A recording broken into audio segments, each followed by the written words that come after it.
Bos, pasukan nyamuk kita di taman hancur disemprot obat nyamuk. Gimana ya? Ayo mundur ke daerah wadah berisi air. Bos, gawat nih. Wadah-wadah dengan genangan air semuanya kering dipompa. Nggak ada tempat berlindung lagi. Kalau lubang di atas pohon, Semuanya ditambal. bagaimana dengan ban rusak atau botol atau gabus? Semuanya lenyap. Waduh, mampus deh kita. Mari mencegah penyebaran wabah demam berdarah. UN Eksekutif peduli dengan Anda. Tell me what you want today. Halo, saya Jevin Julian. Jangan lupa pantau terus Radio Taiwan Internasional. Cheers. Wanna do? Tell me what you want to do. 'Cause I can do it all for you. I could do it all. And I ain't got a clue, just you, all you. Bergabung kembali dengan Radio Taiwan Internasional siaran bahasa Indonesia di hari ini dalam acara Info Kita bersama saya Yunus Hendri. Dan saya Aditya. Kita berdua akan menghadirkan informasi-informasi penting teman-temannya ke dalam ruang dengar Anda. Yang pertama-tama adalah mengenai waspada sindrom hantavirus ya. Disebutkan terdapat penambahan baru kasus terdiagnosis sindrom hantavirus belakangan ini.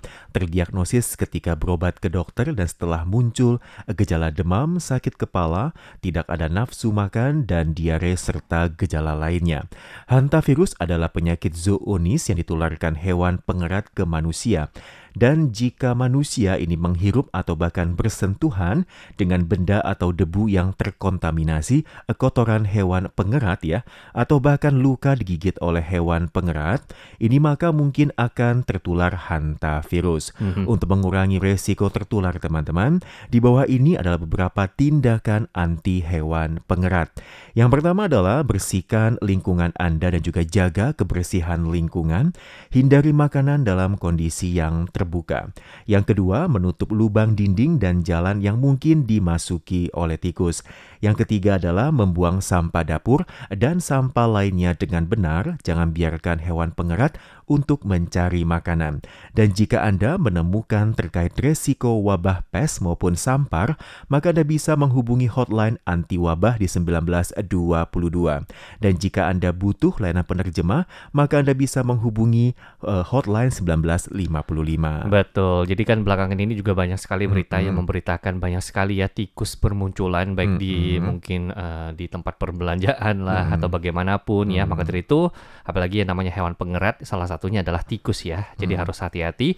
Dan selain tikus juga masih ada teman-temannya yang lain yang harus kita perhatikan, yaitu adalah yang namanya nyamuk dan juga serangga ya. Mengingat cuaca sudah mulai menghangat, nah otomatis ya nyamuk itu paling mudah bertelur dan juga berkembang biak di genangan air. Apalagi kan saat ini udah panas, kemudian sering hujan gitu ya. Jadi sedikit genangan air saja itu mungkin sudah dapat menjadi tempat mereka untuk berkembang biak ya. Apalagi yang namanya nyamuk dengan jentik-jentik nyamuknya. Dan tempat berisiko tinggi yang ada di rumah mungkin bisa dilihat dulu, dicek ya. Yang pertama adalah penampungan air AC.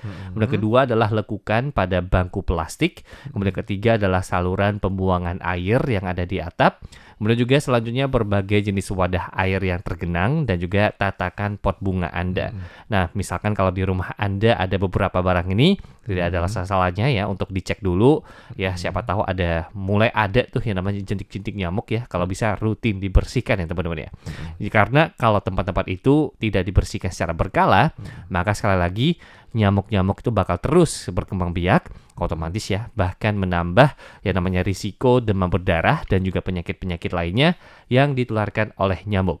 Nah, setelah ini Kak Ditya juga bakal berbagi ya 4 langkah utama dalam pencegahan yang nyamuk ya, itu yang tadi. Yang pertama adalah senantiasa untuk memeriksa lingkungan yang ada di sekitar Anda.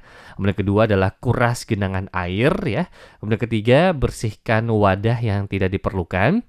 Kemudian keempat adalah dinding bagian dalam wadah itu dibersihkan dengan sikat guna mencegah telur serangga itu menempel ya. Jadi dimulai dari kebiasaan kecil-kecil ya yang seperti ini yang bisa kita lakukan sehari-hari, itu dapat mengurangi nyamuk itu berkembang biak secara efektif. Betul teman-teman, jadi ketika musim panas tiba ya, hal-hal itu harus Anda perhatikan dan jangan sampai biarkan nyamuk ini berkembang biak. Yang berikutnya adalah mengenai rokok teman-teman ya. Tolak rokok untuk menjaga kesehatan tulang teman-teman. Untuk semua jenis rokok tentunya berbahaya bagi kesehatan kita. Yang pertama adalah mudah mengakibatkan penyakit saluran pernafasan dan juga kardiovaskular. Yang kedua, mempengaruhi kesehatan tulang, menambah resiko patah tulang dan juga osteoporosis. Yang ketiga, merokok selama masa hamil ini akan mempengaruhi penyerapan kalsium ibu dan juga akan mengurangi pasokan oksigen dan juga nutrisi bagi si janin, teman-teman, sehingga nantinya akan mempengaruhi perkembangan si bayi. Dan juga untuk melindungi kesehatan masyarakat, maka memberlakukan larangan merokok bagi mereka yang berusia di bawah 20 tahun, ibu hamil dan juga sekolah, dan juga ada institusi medis dan juga transportasi umum serta tempat lainnya, teman-teman ya. Tolaklah rokok dan juga berhenti merokok, tidak hanya melindungi diri sendiri tetapi juga melindungi kesehatan keluarga dan anak. Bagi Anda yang perlu untuk mengurangi merokok, teman-teman ya, Anda bisa menghubungi hotline gratis berhenti merokok di nomor 0800 63 6363 membantu rencana berhenti merokok, menemani melewati masa penghentian merokok, teman-teman. Dan jika Anda perlu penerjemah, maka Anda bisa menghubungi hotline di nomor 1955. Betul, dan setelah ini ya ada suatu pengumuman yang ingin Kak Aditya sampaikan, dan juga kita sering kali untuk melaporkan satu hal ini, yaitu adalah jangan pernah ya itu ada niat ataupun menjadi yang namanya pekerja migran hilang kontak ya, teman-teman ya. Jadi banyak pekerja migran yang pada awalnya itu berharap gitu ya dapat bekerja dengan baik gitu ya. Tetapi ada deh yang namanya beberapa orang yang karena panjangnya jam kerja ataupun gajinya yang tidak rasional ya, pekerjaannya tidak sesuai dengan kontrak kerja ataupun mungkin biaya agensinya yang terlalu berat, sehingga pada akhirnya itu memilih untuk meninggalkan pekerjaan asalnya dan juga menjadi yang namanya pekerja migran hilang kontak. Nah, kemudian begitu ya menjadi yang namanya pekerja migran hilang kontak, otomatis ya kehidupan kita pun bakal menghadapi banyak sekali resikonya. Contohnya yang paling gampang ya, yang pertama adalah tidak memiliki jaminan kerja. Kemudian kedua, dilacak kemudian juga ditangkap. Kemudian ketiga, tidak berani berobat ke dokter ketika sakit ataupun cedera. Jadi disarankan ya teman-teman semua itu untuk mencari bantuan secara legal ya. Contohnya seperti ya curhat ataupun berkonsultasi nih dengan institut terkait ataupun mungkin hotline 1955. Kalau di Taoyuan kan ada yang namanya Go Migrants gitu kan ya, ataupun yang lain-lainnya, guna memahami hak-hak dan juga mencari solusi yang sangat memungkinkan bagi Anda. Karena bekerja secara legal ya, kita itu baru bisa mendapatkan jaminan hukum dan hidup kita pun bakal lewat dengan tenang loh, teman-teman. Setuju, teman-teman ya. Jadi ketika Anda ini bekerja di Taiwan ya, maka memilih untuk menjadi legal atau ilegal ini juga membutuhkan kebijakan dari Anda, teman-teman. Yang pertama adalah apa kebaikannya kalau kita ini bekerja legal di Taiwan, teman-teman ya. Selain bisa mendapatkan gaji yang semestinya didapat, ini juga bisa menikmati jaminan logis hak dan kepentingan bekerja. Dan bila selama bekerja tidak melanggar peraturan ya, tetapi misalkan harus pulang ke negara asal karena hubungan kerja terputus atau masa kerja habis, atau mungkin Anda nggak lulus medical check up, teman-teman. Dan setelah Anda ini berobat dan kemudian memenuhi persyaratan kesehatan, maka Anda bisa kembali mengajukan permohonan visa untuk bekerja di Taiwan ya. Tapi untuk jumlah waktu kerja di Taiwan tidak boleh lebih dari 12 tahun. Dan juga bagi PMA rumah tangga ini juga bisa bekerja ini hingga 14 tahun dengan persyaratan tertentu ya. Betul. Apalagi saat ini juga yang ada yang namanya PTTM, teman-teman ya. Anda bisa tinggal bahkan sampai Anda kapan mau meninggalkan Taiwan. Betul. Kemudian selanjutnya pertanyaannya nih, apa nih akibatnya jikalau selama bekerja di Taiwan kita itu kabur dari tempat kerja ya. Nah, ini nih teman-teman ya. Jadi berdasarkan Peraturan Undang-Undang Pelayanan Kerja Pasal 73 dan juga 74, bagi PMA yang absen bekerja selama 3 hari berturut-turut dan kehilangan kontak, itu bakal dicabut izin kerjanya. Kemudian juga dipulangkan ke negara asalnya dan juga tidak boleh bekerja lagi di Taiwan ya. Dan bagi siapa ataupun Anda dalam masa kabur tersebut nih ya, bekerja secara ilegal otomatis bakal didenda antara $30.000 Taiwan sampai $150.000 Taiwan, dan juga tidak boleh datang untuk bekerja lagi di Taiwan. Betul teman-teman, dan juga jika tidak diketahui jejaknya ya, ini bagaimana menanganinya. Nah, ketika Anda bekerja di Taiwan ya, hak dan kepentingan Anda dirugikan, Anda bisa minta bantuan lewat saluran yang disediakan oleh MOL karena pekerja ilegal yang bekerja sambilan di tengah masyarakat ini akan mudah dikuasai, diperas dan juga dirugikan oleh majikan ataupun agensi gelap. Nah, jika Anda cedera ataupun sakit juga tidak ada yang namanya jaminan askes dan juga jam sostek ya. Karena Anda nggak bisa ini berobat melalui jalur normal dan ketika Anda mengalami paksaan maka hak azazi Anda pun tidak mendapatkan jaminan perlindungan hukum. Dan jika Anda adalah pekerja gelap maupun kaburan ya, maka MOL mengimbau Anda untuk melaporkan diri dan juga minta bantuan hukum lewat instansi di bawah ini. Yang pertama adalah saluran konsultasi dan juga pengaduan tenaga kerja di nomor 1955. Yang kedua adalah kantor imigrasi tim operasi khusus sebagai tempat. Yang ketiga adalah kantor kepolisian dan juga masih ada kantor konsulat negara penempatan PMA dan juga ada pusat konseling PMA di berbagai kota teman-teman. Dan juga masih ada pelayanan pengaduan konsultasi PMA di Bandara Internasional Taiwan ya. Termasuk juga Taoyuan dan Kaohsiung. Dan juga teman-teman untuk memberantas masalah sosial ini maraknya kerja sambilan ilegal dan juga untuk menjamin hak dan kepentingan PMA legal, maka jika ya majikan mempekerjakan PMA ilegal teman-teman, bisa dikenakan denda ini paling banyak ini $750.000 Taiwan. Selain itu berlaku semenjak tanggal 11 September 2015, MOL juga telah menaikkan bonus pengaduan PMA ilegal, diantaranya untuk pengaduan perekrutan ilegal ya maupun agensi gelap ini ya.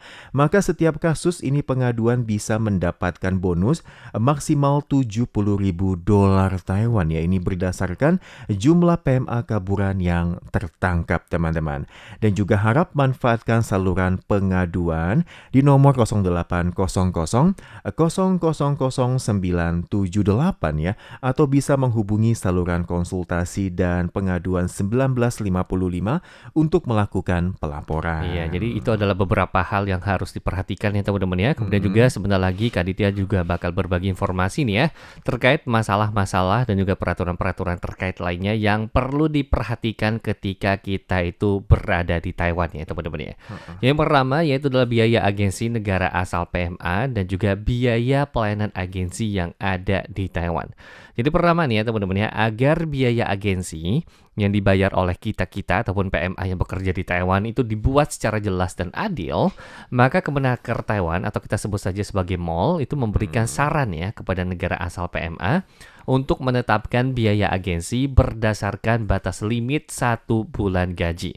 Selain itu, meminta negara asal PMA untuk secara jelas menetapkan biaya agensi, biaya regulasi, dan juga biaya-biaya lainnya bagi PMA yang datang bekerja ke Taiwan ya. Kemudian kedua, agensi Taiwan sesuai dengan standar penetapan biaya pelayanan agensi itu hanya boleh mengambil biaya agensi Taiwan untuk masing-masing tahun pertama $1.800 Taiwan, tahun kedua $1.700 Taiwan, dan tahun ketiga dan juga tahun-tahun seterusnya yaitu adalah $1.500 Taiwan ya. Jadi tidak boleh melebihi angka-angka tersebut. Jadi agensi Taiwan yang mengambil biaya agensi itu harus memang benar-benar memberikan pelayanan kepada Anda semua dan juga tidak boleh dibayar di depan ya teman-teman ya. Kemudian ketiga, segala biaya yang menjadi kewajiban PMA itu harus ditulis di surat pernyataan biaya dan gaji PMA yang masuk Taiwan dan juga dilegalisir di negara asal pengekspor PMA. Jadi agensi Taiwan itu tidak berhak menerima kuasa dari pemberi hutang untuk menerima pembayaran hutang luar negeri. Dan terakhir, sesuai peraturan yang berlaku, agensi itu harus menyerahkan surat jaminan bank yakni senilai $1 juta Taiwan sampai $3 juta Taiwan kepada MOL sebagai jaminan tanggung jawab urusan sipil ya. Jadi perselisihan sipil ya setelah keputusan pengadilan, itu boleh menggunakan jaminan bank tersebut untuk ganti kerugian. Betul teman-teman. Dan berikutnya adalah mengenai gaji termasuk makan dan tempat tinggal ya. Menurut peraturan Undang-Undang Standar Tenaga Kerja di Taiwan, ini gaji harus dibayarkan sesuai dengan yang telah ditetapkan dalam kontrak kerja dan juga ditetapkan dengan adil dan logis. Oleh karena itu, MOL menentukan biaya makan dan tempat tinggal PMA berdasarkan ini rata-rata biaya makan dan tempat tinggal pekerja lokal di Taiwan dan mekanisme pasar di Taiwan. Untuk batas maksimum biaya tempat tinggal dan makan PMA yang termasuk di dalam gaji disarankan tidak melebihi $5.000 Taiwan dan juga untuk nilai konkretnya ini harus ditentukan. Yang kedua adalah bagi PMA yang bekerja di sektor rumah tangga tidak menggunakan undang-undang tadi ya, maka majikan dan pekerja ini harus menentukannya dalam surat perjanjian kerja guna menjamin hak dan kepentingan masing-masing pihak. Bagi PMA yang sekarang bekerja di Taiwan dan majikannya telah menetapkan kontrak menyediakan tempat tinggal dan makan secara gratis, maka di saat kontrak masih berlaku, pihak majikan tidak boleh sepihak mengubah persyaratan kerja tersebut. Jika melakukan perubahan, maka harus mendapatkan persetujuan dari kedua belah pihak dan juga dibandingkan ya dengan nilai yang tercantum dalam surat pernyataan biaya dan gaji PMA selama bekerja di Taiwan, yang sebelumnya ini telah disetujui oleh para kepala bidang tenaga kerja asing dan juga nilai perubahan tersebut tidak boleh merugikan PMA. Selain isi surat pernyataan yang disebutkan sebelumnya, maka setelah dilegalisir oleh pihak berwenang juga tidak boleh ya melakukan perubahan yang merugikan pihak PMA. Betul, dan selanjutnya adalah terkait yang namanya keselamatan kerja dan juga pedoman keselamatan dan juga kesehatan kerja ya. Jadi pada intinya kita semua ataupun Anda semua itu sama dengan pekerja pada umumnya ya, sama yang lokal maksudnya. Jadi selama bekerja di lapangan kerja, majikan itu mesti berdasarkan peraturan keselamatan dan juga kesehatan kerja, itu menyediakan jaminan keselamatan dan juga kesehatan kerja yang diperlukan ya teman-teman ya. Majikan selain menyediakan fasilitas keselamatan dan juga kesehatan kerja sesuai peraturan, di saat merekrut Anda, majikan itu mesti memberikan pendidikan pelatihan keselamatan dan juga kesehatan kerja dan juga pencegahan kecelakaan ya, termasuk langkah-langkah keselamatan kerja, bahaya-bahaya yang mungkin bakal dihadapi, kemudian juga hal-hal yang harus diperhatikan selama bekerja, bahkan yang namanya penyelamatan diri, pertolongan darurat, pencegahan kebakaran dan juga yang lain-lainnya. Semuanya ini adalah untuk melindungi keselamatan diri dan juga kesehatan pekerjanya ya teman-teman ya. Jadi kita juga ataupun Anda semua diingatkan nih untuk menjamin keselamatan diri sendiri sebelum kerja ataupun di saat kerja, tidak minum minuman keras ataupun minum yang mengandung alkohol ya kayak gitu dan juga yang lain-lainnya, guna menghindari hilangnya kesadaran yang mana itu dapat menimbulkan bahaya terhadap diri sendiri dan juga orang-orang yang ada di sekitar Anda. Betul teman-teman, dan juga teman-temannya singkat saja, selama Anda adalah masa kerja, pada saat Anda harus putus kontrak di tengah jalan dan pulang ke Indonesia lebih awal teman-teman ya, dan juga untuk menghindari terjadinya perselisihan dengan majikan, maka hendaknya ya bersama majikan Anda ini menuju kantor pemerintah setempat untuk mengurus prosedur pengesahan pemutusan hubungan kerja. Betul. Jadi hari ini semuanya berisikan daging semua ya Kak Yunus ya. Iya, Jadi setuju. yang pastinya kita di sini juga ingin mengingatkan hati-hati apalagi dengan seperti yang tadi hantavirus lah, nyamuk lah, serangga, karena saat ini juga memang lagi panas-panasnya. Iya. Memang waktu yang tepat untuk berkembang biak bagi mereka. Jadi kita juga harus hati-hati lah. Harus jaga kebersihan lingkungan kita. Dan juga otomatis harus perhatikan lingkungan yang ada di sekitar kita juga. Betul. Apalagi bagi Anda yang mungkin bekerja di pabrik ya, bagi Anda yang tinggal di mes, nah itu kan kalau nyimpan barang ya, Nah, itu harus juga hati-hati. jangan tumpuk-tumpuk gitu ya, apalagi sampai menumpuk di jalur evakuasi. Betul. Nah, Itu takutnya juga bakal kena denda ya. takutnya kalau misalkan nanti tiba-tiba ada kebakaran Nah, lah, ini juga nih. tiba-tiba ada bencana lah harus dievakuasi, Anda nggak tahu ini harus jalan kemana. Tentunya ini semua adalah hal-hal yang harus kita hindari dan juga jangan sampai kita pikir lah kan cuma taruh sebentar saja Nggak gitu ya. apa-apa lah gitu ya. Nah, padahal itu bahaya. Karena kita nggak tahu nih ya, yang namanya sial itu nggak ada di kalender. Betul.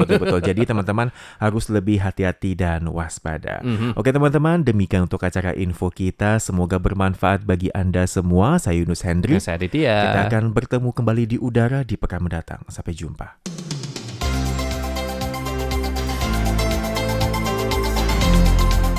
以上节目与广告是由劳动部劳动力发展署委托制播，中央广播电台所制作的印尼语节目。 Demikianlah acara dan iklan dalam bahasa Indonesia, hasil persembahan dari Badan Pengembangan Tenaga Kerja, Kementerian Ketenagakerjaan dengan Radio Taiwan Internasional RTI.